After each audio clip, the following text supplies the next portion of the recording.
Everybody knows the story of the three little pigs, or at least they think they do. But I'll let you in on a little secret. Nobody knows the real story because nobody has ever heard my side of the story. I'm the wolf. You can, Alexander T. Wolf. You can call me Al. No one knows just how this whole big bad wolf thing got started, but it's all wrong. Maybe it's because wolves eat cute little animals like bunnies and sheep and pigs. But maybe it's because wolves, I don't know. That's just the way they are. If cheeseburgers were cute, wolves would probably think people were big and bad too. But the whole big bad thing is all wrong. The real story is about a sneeze and a cup of sugar. Way back, once upon a time, our friend the wolf was making a birthday cake for his dear granny. He had a terrible sneezing cold. He had ran out of sugar, so he walked down the street to ask his neighbor for a cup of sugar. Now this neighbor was a pig, and he wasn't too bright either. He had built his house, full house out of straw. Who, can you believe it?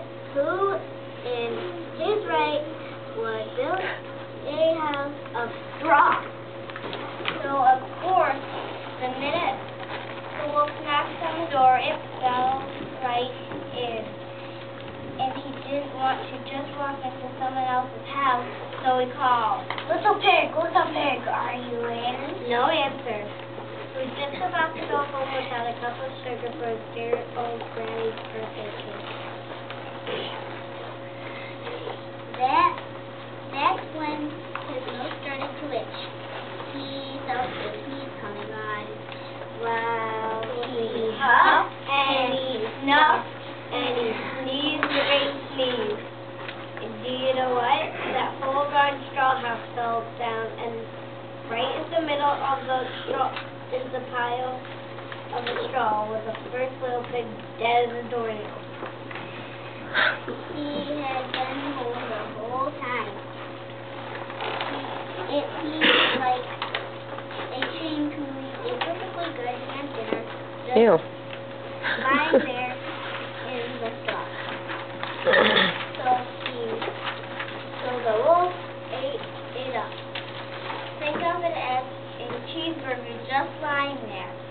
He was feeling a little better, but he still didn't have that cup of sugar. So he went to the next neighbor's house. This neighbor was the first little pig's brother. He was a little smarter, but not much. He had built his house out of sticks. He rang the bell on the stick house. Nobody answered. He called, Mr. Pig, are you in? He yelled back, go away, wolf, you can't come in.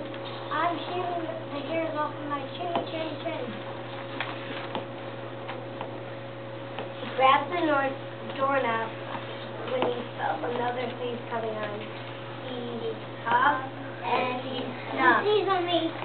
And he tried to cover his mouth, but he sneezed a great sneeze.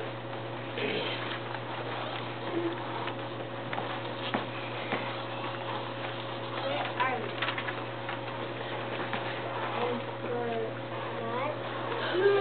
not going to believe it, but this guy's house fell down just like his brother's. When the dust cleared, there was the second little pig, dead as a doornail. Oh,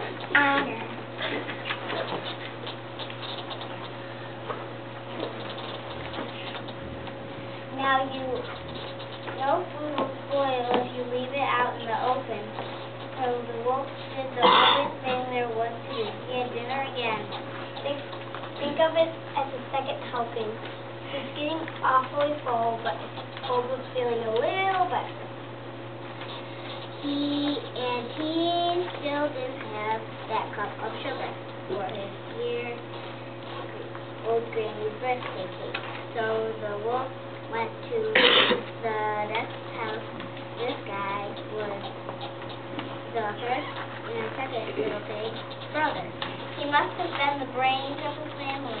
He had built his house out of bricks. The wolf knocked on the brick house door. No answer. Mr. Pig, are you in?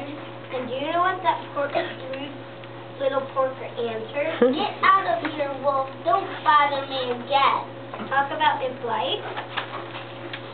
He probably had a whole sack full of sugar and wouldn't even give the wolf even one little cup for his dear, sweet old granny's birthday. What a pig. The wolf was just about to go home and maybe make a nice birthday card instead of cake when he felt his cold coming on. He hopped and he stopped and he seized once again.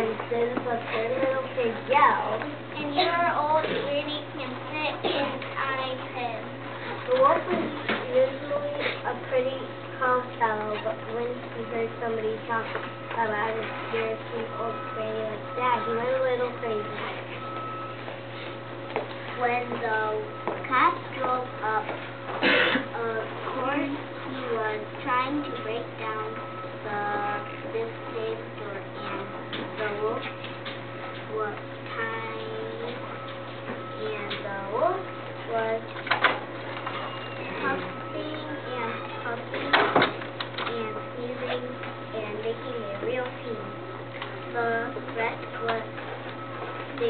rest, as they say, was history. The news reporters found out about the two pigs he had for dinner.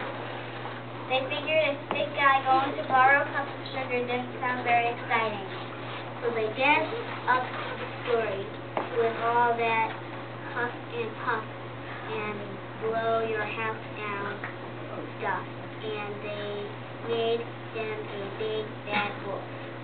That's it. The real story. I was framed. But maybe you could loan him a cup of sugar.